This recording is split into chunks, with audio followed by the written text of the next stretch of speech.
in the chat section and it doesn't get answered right away, but I do promise that at some point I will get to it. So what I'm showing you here now is a worksheet that has some data already inserted into it, and this data is related to invoices that have been paid for Q1 for 2020-2021. If you were on my beginner's course a few days ago, this will look familiar to you because I used pretty much the same exact data. And you will be able to follow along which topic we are on by looking at the tabs at the bottom of the screen here. So this particular worksheet is going to be for conditional formatting.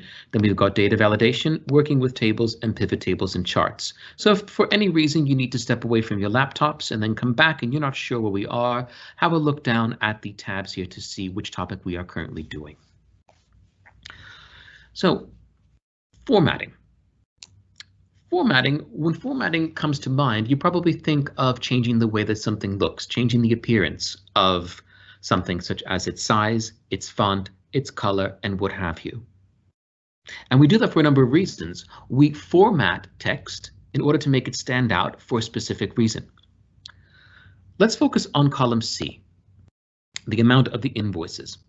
Let's say that we are putting in this information here one by one, and now we've gotten to the end of the quarter, and our line manager, or whoever it is, says, you know what, can you please, by the way, highlight any invoices that we have paid that are over £1,000? Can you please just put some indication here on the worksheet of any amounts over £1,000? Okay, well, we can do that by highlighting the cell here. For example, the first one we come across that's over £1,000 is right here, £5,100.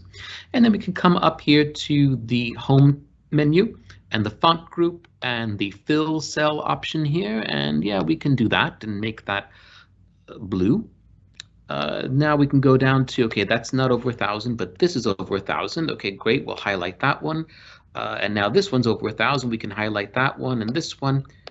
And we can do that for this entire list, which wouldn't be too difficult because the list is really not long. However, it can be time consuming. And with a very long list, it can eat up time and it could also leave too much room for an oversight.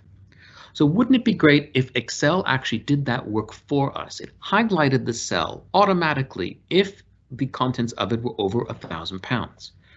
And the answer to that question is indeed there is a way for Excel to automatically format those cells conditionally upon the amount within it.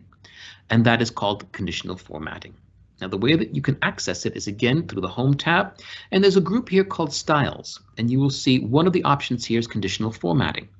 Now, as with all of the options available on these menus, if you hover over them, you will see a little box appear with an explanation of what it is. Always good to just give that a little bit of a read, just to be sure that you know what it is.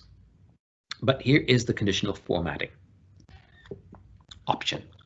Now, what I'm going to do now is I'm going to highlight the entire column because I want to conditionally format anything that is within column C, whether it is there or not. Because at some point we may want to put some extra information down here at the bottom and put some more invoices. And if those invoices are over £1,000, we would like those also to be highlighted. So I'm going to highlight the entire column. And I'm going to now here come to conditional formatting and click on that, and this menu appears. Now, with any menu in Excel, don't be too intimidated if you see a whole bunch of options appearing in front of you. Excel tries to be helpful, and the options that are the most commonly used usually appear at the top. And then as you go down the list, the options become more and more complex and less used.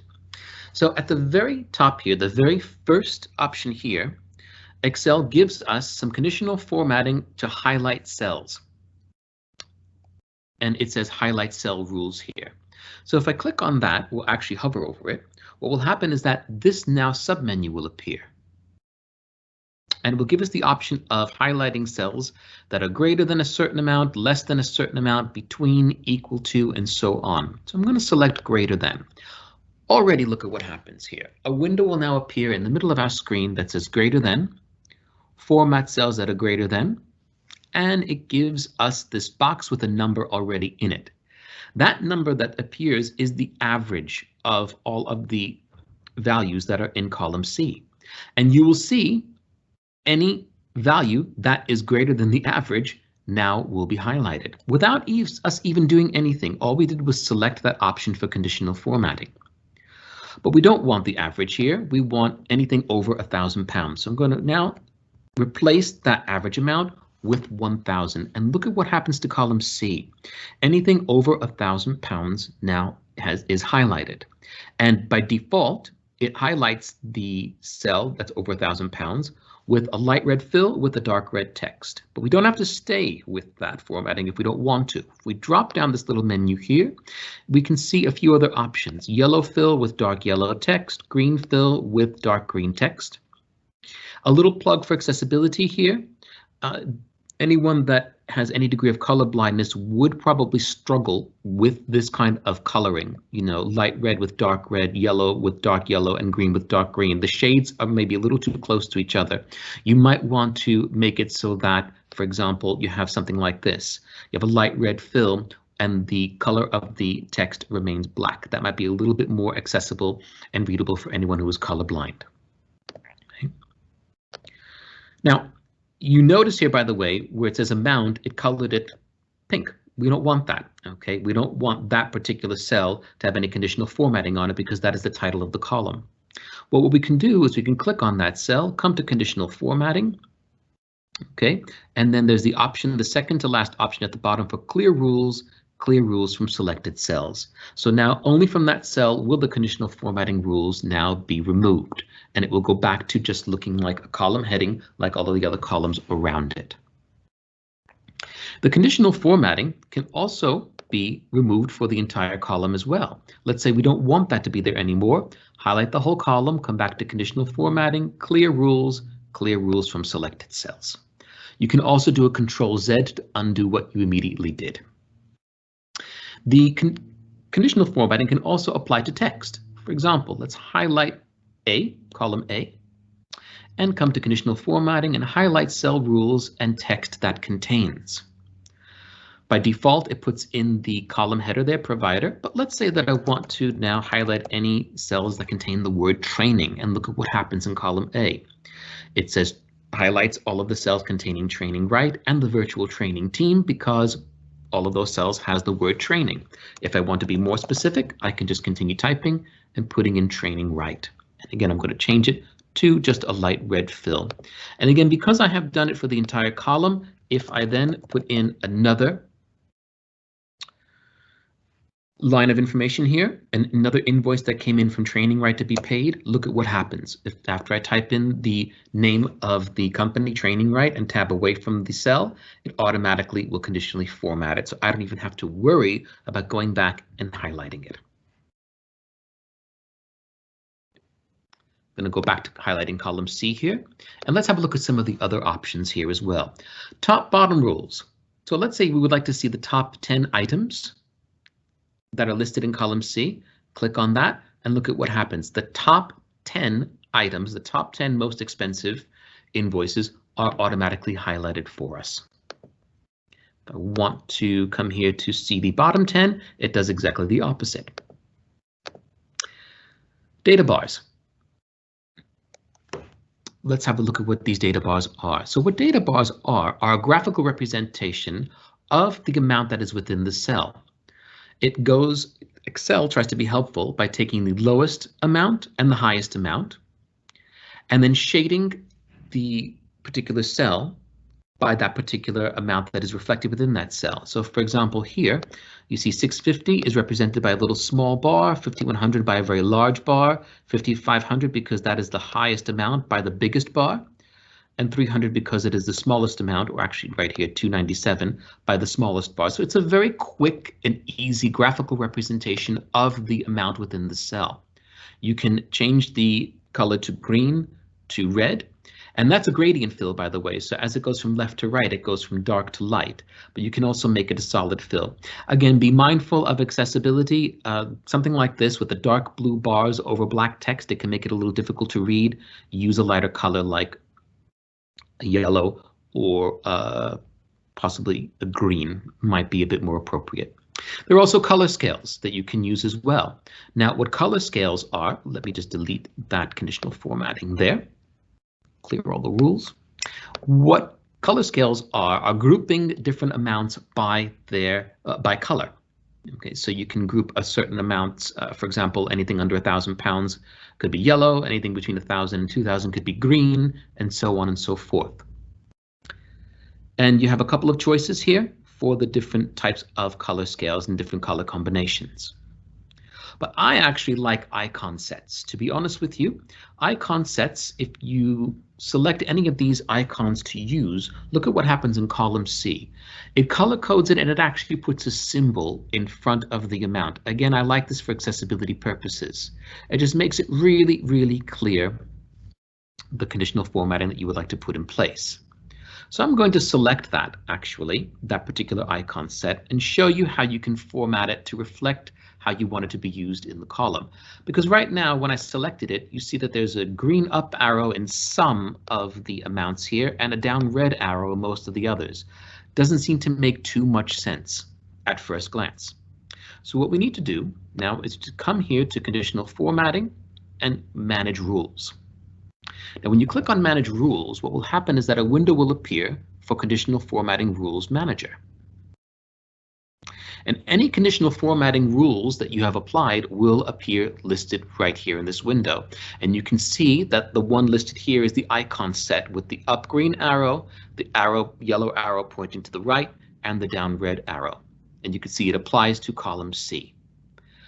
To edit this rule, I'm going to double click on it. And now another window will appear called Edit Formatting Rule. We are deep into formatting here when it comes to conditional formatting. Now, if you look towards the bottom of your screen here, at the bottom of this window, you are going to see the three icons that are used in this particular icon set are listed here individually. And here is the rule for each particular icon. So for the up green arrow, it's going to be applied to the cell when the value is, and by default, it's greater than or equal to the 67th percentile. We don't want that. We don't want to work with percentiles. We want to work with actual amounts. So what I'm going to do now is where it says type %, I'm going to drop down that menu and select number. And I want the green arrow to appear in any cell that is more than £1,000. Okay. Now I'm going to come to the yellow arrow pointing to the right, and the rule adjusts. It says when less than £1,000 and greater than or equal to, again, I'm going to change this to a number, and greater than or equal to £500. And then we're going to use the down red arrow when the amount is less than 0.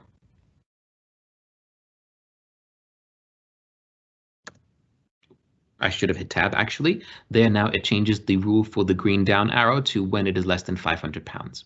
I'm going to click OK and then apply.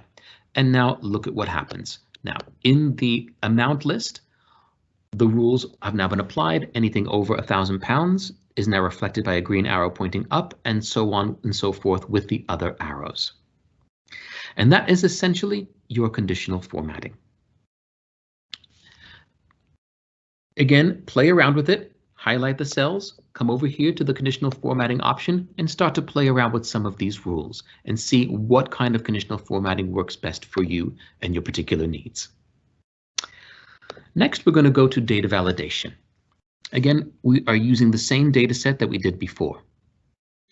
Now, what data validation is ensuring the quality and the integrity of the data as it is entered. This can be really useful, particularly if you have a worksheet that you are working on that is accessible by a lot of different people. For example, if you were working on a project and you have a spreadsheet with costs that you have prepared and have shared it with your project team in Teams, for example, or on SharePoint, and you know that it is going to be accessible to a lot of people and a lot of people may be looking at it and editing it, it's probably a good idea to data validate your sheet wherever possible. And this is just to make sure, again, that what is being entered, where it's being entered, is the correct format. For example, let's say that I'm entering another invoice here at the bottom of this list. So training, right? and I put in the date March 31st, 2021, and then I get distracted and I'm looking at something else. Somebody came over to speak to me, or there was a message that popped up on my Teams, and now I come back over here and I now start entering the PO number. Okay, and then I hit tab and look at what happens. Actually, it actually took the number. Even though it made it into an amount, it still took the number. And if I don't actually look up to see what I've done, that could be missed. And a number like that can easily skew sums, can skew averages, can skew means, and all of that. So we want to be sure, we want a way to be able to ensure that what is inserted here is an actual number. So I'm going to highlight column C. And I'm going to now, again, in the Home tab, come over here. Excuse me, I'm going to click on Data. I'm going to go into the menu tab Data here. And there is a group over here called Data Tools. And one of the tools, if you put your mouse on it, says Data Validation. It's a small little icon here that's kind of out of the way. Okay. However, this is where you can actually set up your data validation rules. I'm going to click on that menu and select the first option for data validation. Now you will see here a window that appears that says data validation with 3 tabs: settings, input message, and error alert. And the first and most important tab here is settings. Now you will see here the validation criteria. At the moment, it allows any value to be input into it. If I drop down that menu, a whole host of options appears. And what I would like the validation criteria to be, okay, is a whole number. I could also change it to decimal if I wanted to. Okay, I can also change it to custom. But what we're going to do right now is we're going to stay with, actually, let's stay with decimal here. And it's going to actually ask us what we want the amounts to be between minimum and maximum. Okay, so we're going to be a minimum of 0 and a maximum of, let's say, 1 million. Okay, and I'm going to click on OK.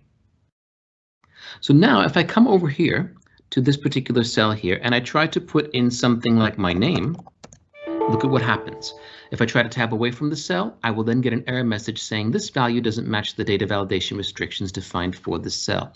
And I can click on retry and it will highlight that data that I just put in erroneously, and I can go in there and try again. So if I put in now an amount, look at what happens. Now it does accept it. And this can work for dates as well. I'm going to highlight column B. I'm going to come back here to the data validation.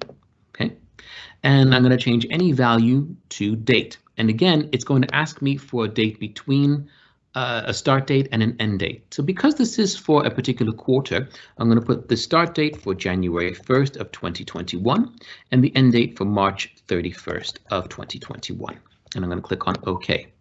Now, if I try to now put in a date that is outside of those parameters, for example, April 1st, 2021, look at what happens. It won't take it. It doesn't match the validation restrictions defined for the cell.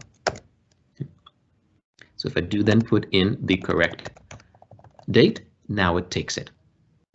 Now, before I even make the mistake, what we can do is we can actually put a little message here into our worksheet for whoever's using it that there is a data requirement within that particular cell or column.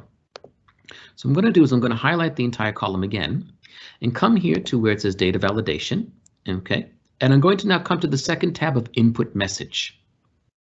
Now there is a default message, as we just saw, that says this is not accepted because of data restrictions. I don't remember it word for word, but we can actually create a custom message.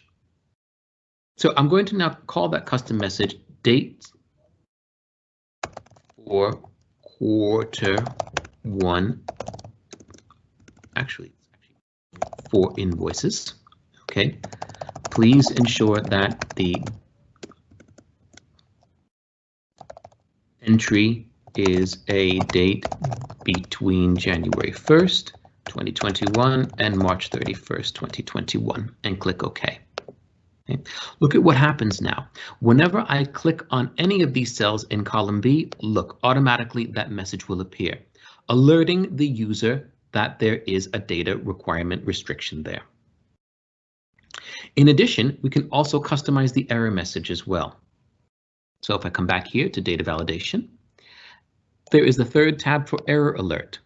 Okay, and again, there is a standard message stating doesn't match the criteria, but I can customize the message and I can call that error message for this particular column here, date error. Please ensure that the date is within quarter 4 of 2020, 2021. Okay. And I'm going to click OK. So now what happens is that when I click on a blank cell, I do get that pop-up message alerting me to the fact that it needs to be a date within quarter 4. But let's say that for whatever reason I got distracted and didn't see it, and I go, now look at what happens. Now I get the customized error message saying please ensure the date is within quarter 4 of 2020, 2021, and then I will get the chance to retry. Now you can also data validate with column A. Let's say, for example, we want to be sure that any provider name that is input in this column is correct. Because, for example, let's say that we get another invoice from the virtual training team and somebody comes along to type in the information and they just call it virtual training team or just virtual. Okay. Now look, you now have the same company represented in 3 different ways. That is not ideal, particularly when it comes to, as we will see, doing pivot tables and pivot charts, because what will happen is that Excel does not know that those are the same, those 3 entries refer to one and the same company.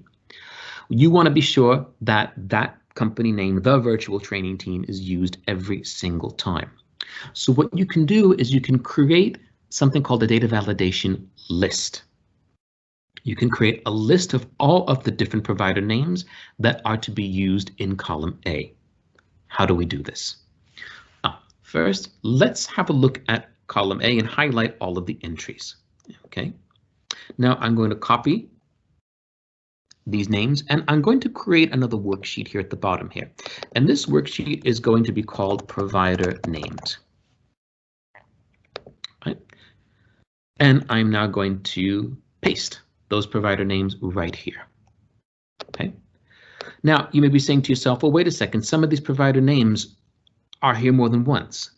How is that going to, do we need to have them there more than once? I thought we know. No, actually, what we need to do is we need to remove the duplicates. We only need to have each provider name there one time.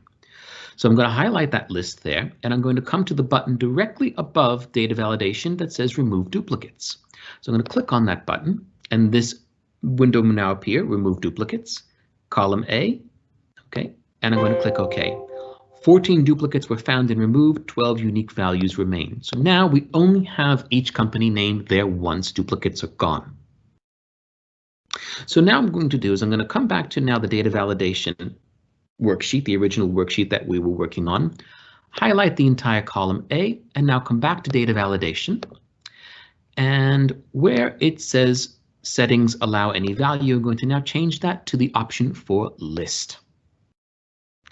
And it's going to ask us now the source of that list. So what I'm going to do is I'm going to click on this little arrow here, come to provider names, and I'm going to highlight the names that we have in that particular worksheet. And you will see here in this window data validation, it will then show you where the list is, provider names from cells A1 to A12. I'm going to hit enter and then click OK. Now look at what happens. When I click on the cells within column A, look at what happens. There is now a little button at the end of it with a down arrow. So if I now want to input a new invoice, come here, click on the down arrow, and look at what happens now. The choices automatically appear, and I can select the one that I want. If I just try to type in something else, like virtual team, won't let me. Okay, I have to go back and either exactly type in something that is on this list or just select it from the list. Now, if I wish to add a new name to the list, it's possible, but just keep in mind, you cannot add it to the very end. You can't just tack it on the end for whatever reason. Excel does not recognize it unless you actually go back and redo the data validation all over again. So let's say now I want to put in a new name.